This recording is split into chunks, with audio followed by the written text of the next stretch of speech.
И бе, човек, записвам бе, айде, махай се от кабинета бе. Его брат ми между другото прави нещо. Какво правиш бе? Здравейте, уважаеми зрители, днеска отново сме в кабинет.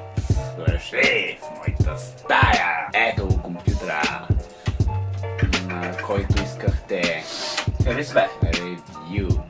Преди да започнем това уникално видео, искам да кажа, че всъщност тази машина се казва PowerMac G5 от 2005 година. Точно така, не си мислете.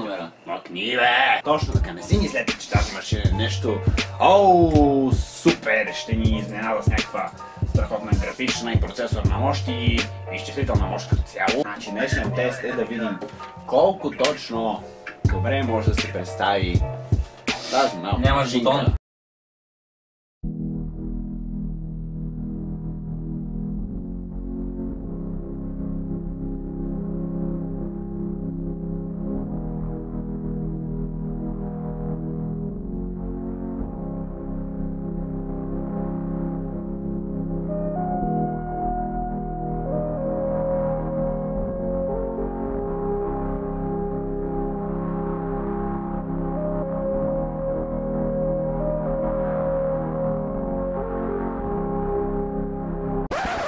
И да, предупредих ви, че тази машина не е нищо особено.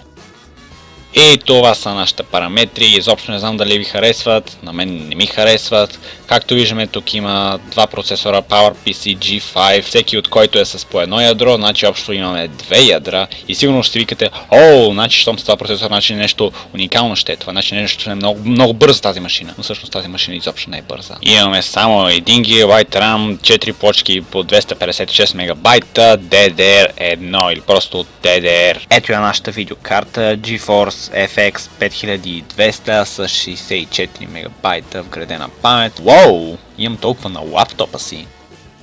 PowerMac G5 не можем да го наречем машина, която може да подкара всичко съвременно, понеже доста съвременни програми и апликации не могат да тръгнат на тази архитектура. В смисъл, AMD и Intel са си правили процесори, които са били коренно различни от тези на Apple. Но поне някак си успях да намеря вашата любима Minecraft.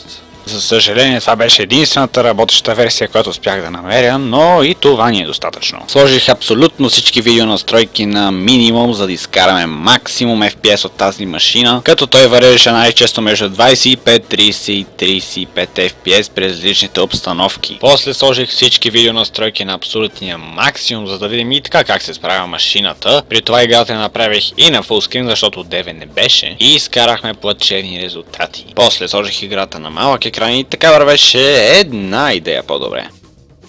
Тук отново трябваше да подбера браузъри, които да работят на архитектурата G5. Това бяха Firefox и по темата на Firefox, наречена 104Fox. И двата браузъра работеха добре, но на нито един от тях не успях да пусна видео. Наложи се да създам подпапка на 104Fox и някак си успях да стартирам клипче и повярвайте, вървяха ужасно. Хем нямах всички опции, които би трябвало да ги имам на нормален браузър, хем нещата, които пусках, лагваха на всяка втора секунда. Видео плейбекът обаче за сметка на това не настичаше, което си беше плюс за стария компютър. Имах си чист звук и висококачествена картина.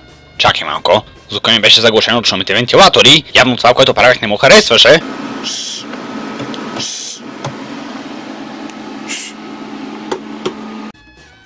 Значи, забравете абсолютно всички минуси, които ви наговорих. Искате ли просто да се потопим във вътрешния свят на хардуера и да видим какво ни предлага тази машина? Значи, просто дърпаме една единствена ръчка, която се намира отзад и страничният капак пада, след което трябва да махнем това по-малко пластмасово капаче. Ето я нашата видеокарта, която е само единствено с пасивен охладител. Това е буквално машината с най-изчистен вътрешен и външен дизайн, който съм виждал някога. В смисъл, Apple внимателно преценяват своя дизайн и правят нещата така, че като отвориш компютъра ти стане приятно да го гледаш. Просто нещата не изглеждат по този начин, както изглежда в нормалното PC, където всичко е наблъскано в едно, както моя комп.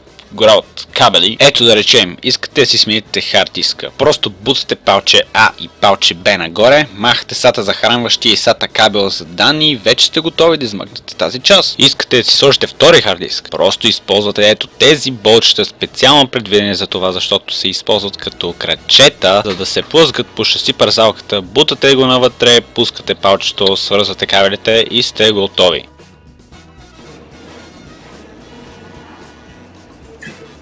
Yes!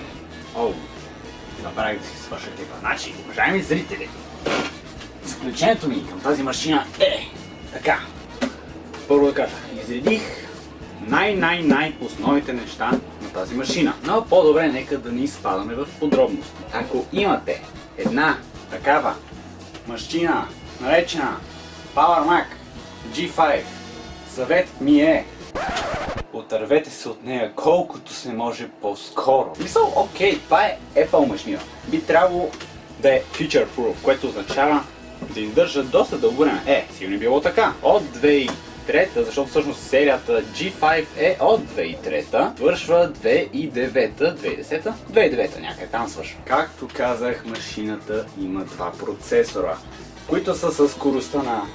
Ето машината с Windows 2000 от миналия клип, не знам дали виждате. Окей, два процесора със скоростта на един процесор Pentium M. Махал съм процесорите на тази машина, за да сложа нова термопаста, защото исках тестовете да са с най-голяма точност, но за съжаление развалих единия термосензор, което кара машината постоянно да върти на максимални обороти. Да, това беше от мене. Извинявам се, че се забавих толкова с качването на видео, просто имах много работа. Ще се видим в следващия клип и чао!